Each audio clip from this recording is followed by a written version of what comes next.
Everyone, आज हो गया आपका 31 मार्च और 31 मार्च के जितना भी डिफेंस अपडेट है हम सबको एक एक करके देखेंगे। देखिए, पहला जो हमारा आ रहा है डायरेक्टेड एनर्जी वेपन से रिलेटेड आ रहा है, तो इसमें हम देखेंगे कि क्या इससे है। देखिए, यह एक प्रकार का क्या है कि लेजर पोर्ट्स फॉर फाइटर के लिए है। यानी लेजर जो आप लोग देखते होंगे, लेजर बीम निकलता है, वो जाकर एक ही जगह पे इतना वहाँ पे एनर्जी प्रोड्यूस कर देता है वहाँ पे कि डैमेज हो जाता है, उससे रिलेटेड है। उसके बाद से जो ये इसको है ना, इसको टारगेटिंग करेगा कौन कौन सा मिसाइल को, जो भी मिसाइल है उसको टारगेट मार सकता है। ड्रोन जो आ रहा है उसको, और सेंसर को, इस सबको आसानी से डिस्ट्रॉय कर सकता है। ठीक है, तो एक किस किस प्लेटफॉर्म में लगाया जाएगा इसको, तो तेजस MK2 में लगाया जाएगा, सुखोई 30 MKI में लगाया जाएगा और एमका में लगाया जाएगा। तो मेजर प्रोजेक्ट है, और इसका टाइमलाइन टेस्टिंग जो होगा 2027 तक इसको मतलब टेस्ट वेस्ट कर लिया जाएगा पूरी तरह से, और ऑपरेशन 2030 से ये भारत के जो भी फाइटर जेट हैं आधुनिक उसमें लग जाएंगे। नेक्स्ट है हमारा हाई पावर माइक्रोवेव यानी HPM। तो इससे रिलेटेड भी देखेंगे कि इससे क्या है। तो देखिए, यह एक प्रकार का फंक्शन एक करेगा, फ्राई इलेक्ट्रॉनिक सिस्टम से रिलेटेड करेगा। ठीक है, इसका रेंज होगा 1 से लेकर 5 किलोमीटर तक के, मतलब रेंज में जो भी आएगा उसको ना क्या कर सकता है, इलेक्ट्रॉनिक वेव से उसको डिस्ट्रॉय कर सकता है।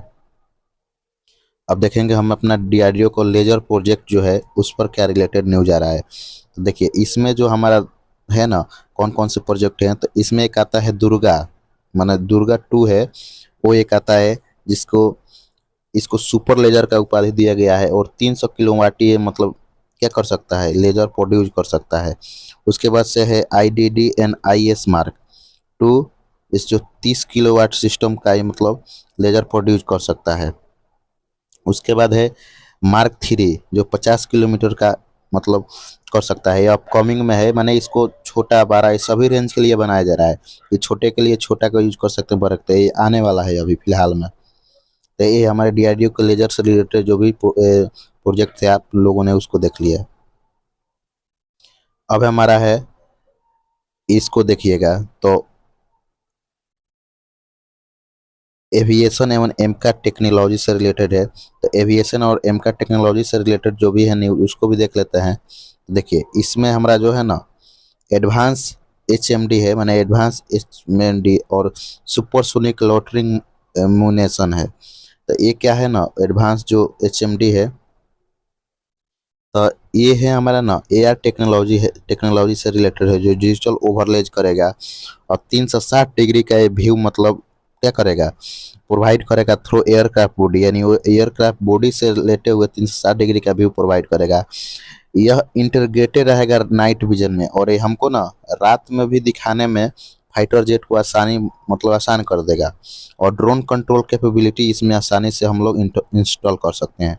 तो बहुत सी एडवांस टेक्नोलॉजी है जो कि हम लोग अपने फाइटर जेट में यूज करेंगे।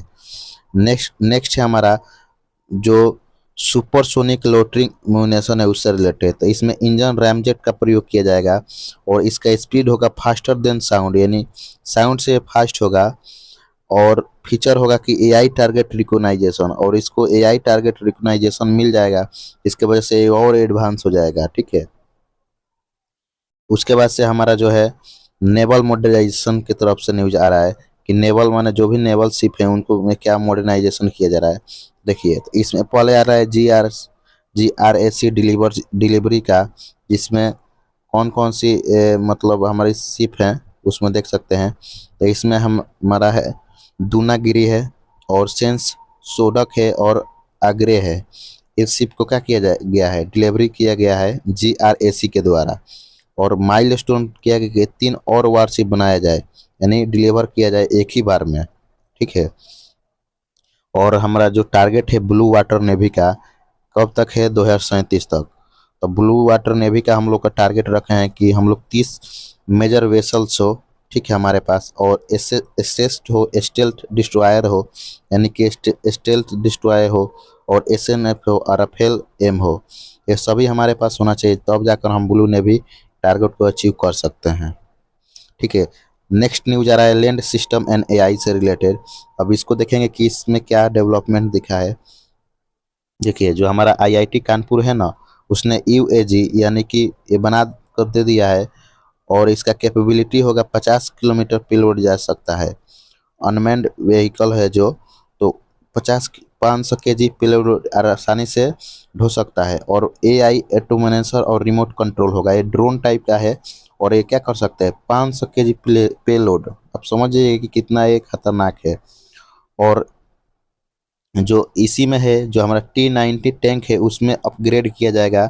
और इसमें किया जाएगा कि हम लोग 50 एआई बेस्ड सिमुलेटर लगाएंगे, और नेटिव इंजन जो 400 हॉर्स पावर से 1500 हॉर्स पावर तक हमारा टॉर्क प्रोड्यूस करे, जिससे इस और भी खतरनाक है T90 टैंक, जो कि हमारी आर्मी सेना यूज करती है बड़े स्तर पर।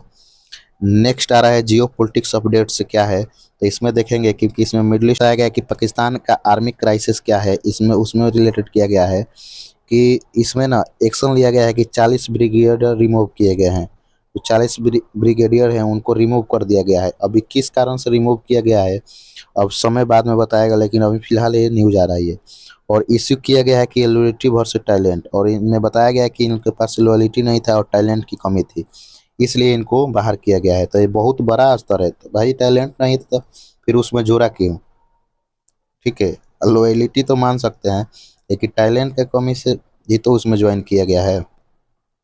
नेक्स्ट आ रहा है फिर हमारा मिडिल ईस्ट टेंशन से रिलेटेड। इसमें क्या किया गया है ना कि even attack on Prince Sultan Airways. अब इसमें प्रिंस सुल्तान एयरवेज है ना, इवेंट हुआ है, इस पर ईरान ने अटैक कर दिया है, जो कि बहुत बड़ा क्षति पहुंचा दिया है अमेरिका को। इसलिए अमेरिका बहुत खतरनाक तरीके से प्लान करा है, और जो भी अपना लिथल सेना है, या खतरनाक सेना है, उसको उतार दिया है ईरान के साइड साइड में। और इम्पैक्ट रहेगा कि राइजिंग ऑयल और प्राइस एंड फ्लाइट डिस्टर्बन, और इससे क्या होगा कि फ्लाइट डिस्टर्ब हो जाएगा, और जो प्राइस का दाम है और बढ़ेगा।